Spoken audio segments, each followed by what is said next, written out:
Aïssa, la femme qui sut défier le diable.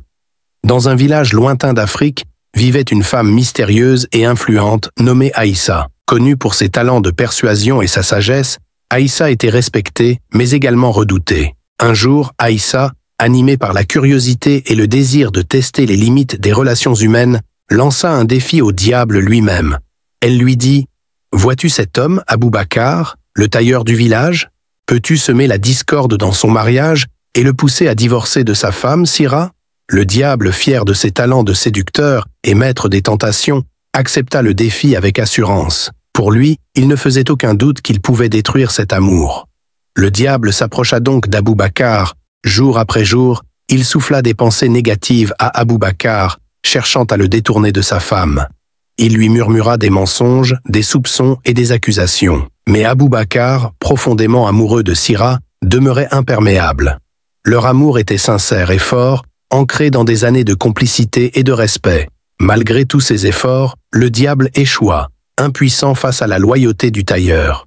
Frustré, le diable retourna auprès d'Aïssa et avoua sa défaite. « Cet homme est impossible à tenter », déclara-t-il. Aïssa, un sourire énigmatique aux lèvres, répondit calmement. « Observe bien ce qui va se passer maintenant. » Elle décida alors d'intervenir personnellement pour montrer au diable ce que la ruse et la manipulation pouvaient accomplir là où la force brute échouait. Le lendemain, Aïssa se rendit chez Abou Bakar sous prétexte de commander un morceau de tissu.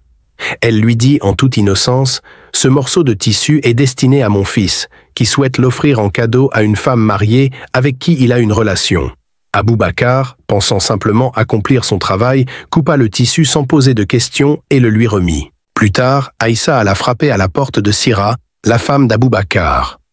Avec un sourire amical, elle demanda si elle pouvait entrer pour boire une tasse de thé en tant que voisine. Sira, ne voyant aucun mal, la fit entrer chaleureusement dans leur modeste maison.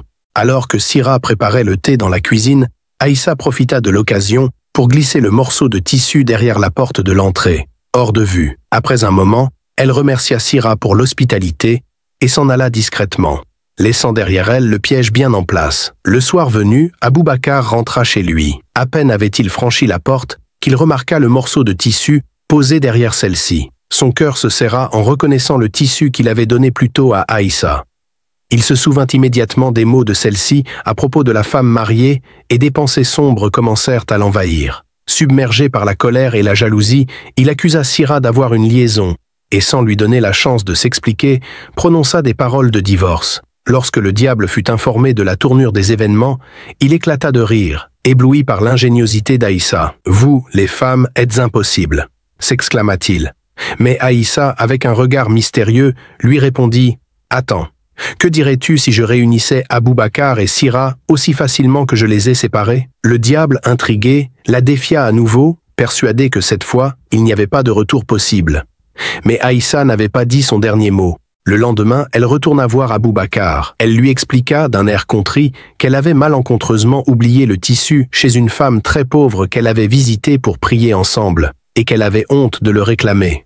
Abou Bakar, touché par cette confession, réalisa qu'il avait jugé sa femme trop hâtivement et que tout cela n'était qu'un malentendu. La honte et le regret l'envahirent et il se précipita pour retrouver Sira, implorant son pardon. Avec émotion et douceur, elle lui pardonna, et leur amour fut ainsi renforcé par cette épreuve. Quant au diable, il fut si abasourdi par la tournure des événements qu'il se sentit dépossédé de sa propre ruse.